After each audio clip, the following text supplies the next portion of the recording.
Hola a todos, en el siguiente video trabajaremos sobre nuestro editor de NetBeans para crear nuestro primer programa en Java. Para ello vamos a hacer entonces lo siguiente, vamos a decirle File, New Project, vamos a crear entonces un nuevo proyecto. En este caso vamos a crear entonces un Java Application, vamos a generar pues una aplicación en consola, vamos a darle acá a siguiente. Nos dice que por defecto los proyectos quedan entonces en documentos en una carpeta que se crea cuando instalamos directamente el NetBeans, que se llama NetBeans Projects. ¿Listo? Por defecto pues nos deja los proyectos en esta ruta.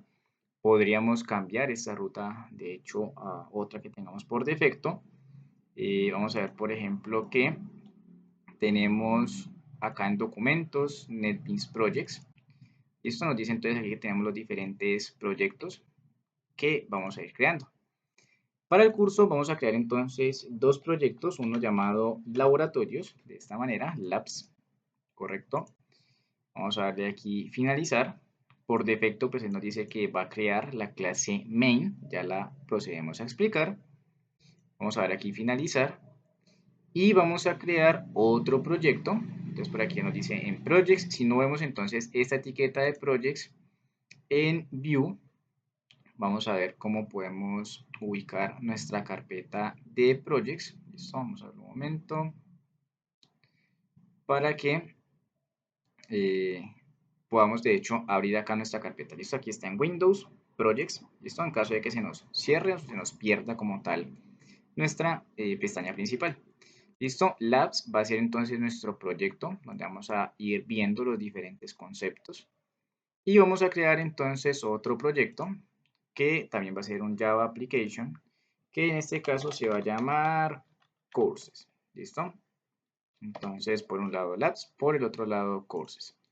Entonces, en un proyecto, en este caso en Courses, vamos a ir viendo la aplicabilidad de cada uno de los conceptos a medida que vayamos avanzando. Y por otro lado, en los laboratorios veremos el concepto como tal, ¿listo? De manera básica iremos pues entonces avanzando en los diferentes conceptos.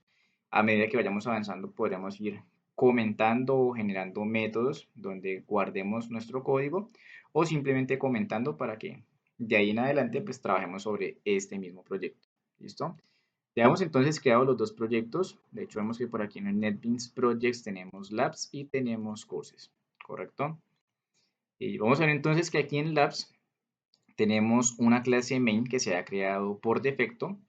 La clase, en este caso principal, que acabamos de llamarla Labs, nos crea entonces en Java, se trabaja entonces con los paquetes, los package, donde decimos que el paquete principal pues se llama igual que nuestro proyecto, Labs, y este método main pues viene por defecto, o sea, todo programa en Java tiene en este caso la clase principal y procede a iniciar con el método main. ¿Listo? Entonces acá lo que hace es llamar un método estático vacío, quiere decir pues que no nos va a retornar ningún tipo de dato y nos dice que recibe pues unos argumentos con los cuales se va a ejecutar nuestra aplicación. ¿Listo? Por defecto entonces dice que nuestra lógica va en esta parte en esta clase, en este método estático.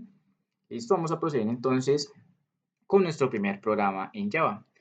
Para lo cual vamos entonces a mostrar cómo podemos imprimir valores, en este caso en la consola.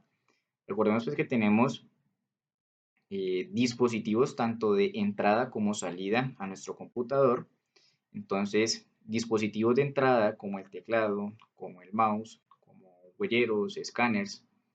Y tenemos dispositivos de salida como la consola o en este caso la pantalla o impresoras o dispositivos pues como tal que permitan esta salida de acuerdo pues al formato y lo que estemos mostrando.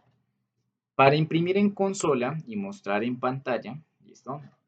Vamos entonces a utilizar el comando system, ¿listo? Aquí podemos de hecho iniciar escribiendo la palabra que deseamos y dar control espacio para que nos dé como tal una ayuda de lo que queremos completar, ¿listo? Para eso también nos sirve el IDE. Entonces vamos a escribirlo aquí de cero, luego vemos cómo lo escribimos entonces de una forma mucho más rápida. Aquí le decimos entonces que como es una variable de salida, lo que vamos a imprimir es system.out y vamos entonces a imprimir. Entonces tenemos dos opciones de impresión, como es el print, como es el print ln. Diferencia entre ellos, este print que vemos aquí nos imprime los valores de forma seguida, mientras que el print ln aplica un salto de línea, es decir, los va imprimiendo de forma vertical, siempre dando un enter entre ellos o un salto de línea. ¿Listo? Entonces acá le decimos, bueno, cuando queremos imprimir texto, entonces enviamos nuestras comillas de esta forma, representamos que es un valor de texto y vamos a decirle que vamos a devolver el famoso hola mundo. Entonces, hello world, ¿listo? Y nuestras líneas, los diferentes códigos que vayamos escribiendo en Java y en algunos otros lenguajes, hay lenguajes que no requieren esta finalización con el punto y coma para indicar que hasta allí llega nuestra sentencia. Lenguajes como Python, como Ruby, que no necesitan este tipo de finalización. En este caso Java sí lo requiere, por eso entonces si no especificamos el punto y coma inmediatamente nos va a marcar un error. Con el punto y coma especificamos entonces que hasta aquí llega nuestra línea de código y para ejecutar, para ver pues qué genera finalmente y cómo se imprime este valor en pantalla, aquí tenemos entonces nuestro botón de play, listo, el Run Project. Podemos dar F6 o podemos correr nuestro proyecto de forma directa. Si lo corremos de forma directa, vamos a ver que por acá se está ejecutando nuestro proyecto y que finalmente aquí en consola, ¿listo? Aquí vemos entonces un poco la consola. Voy a llevarla entonces hacia abajo para que vayamos viendo nuestro código aquí en la parte superior y la impresión aquí en la parte final, ¿listo? Esto es una consola, finalmente lo que estamos viendo, la pantalla. Entonces le estamos diciendo que va a imprimir hola mundo y eso es lo que estamos viendo acá en consola. Nos dice que se ejecutó de forma exitosa. El tiempo de ejecución pues no alcanzó ni siquiera los segundos. Fue en cuestión de milisegundos su ejecución. ¿Listo? De esta manera entonces hemos construido nuestro primer proyecto en Java, nuestro primer programa. Y pues hemos procedido a imprimir en pantalla, en consola, hola mundo. ¿Listo? En el siguiente video entonces trabajaremos los diferentes conceptos, tipos de datos, variables y demás para ya ver cómo es esa interacción, en este caso no solamente imprimiendo en consola, sino recibiendo valores o entradas del usuario final. ¿Listo? ¿Quién va a hacer uso de nuestro programa en Java?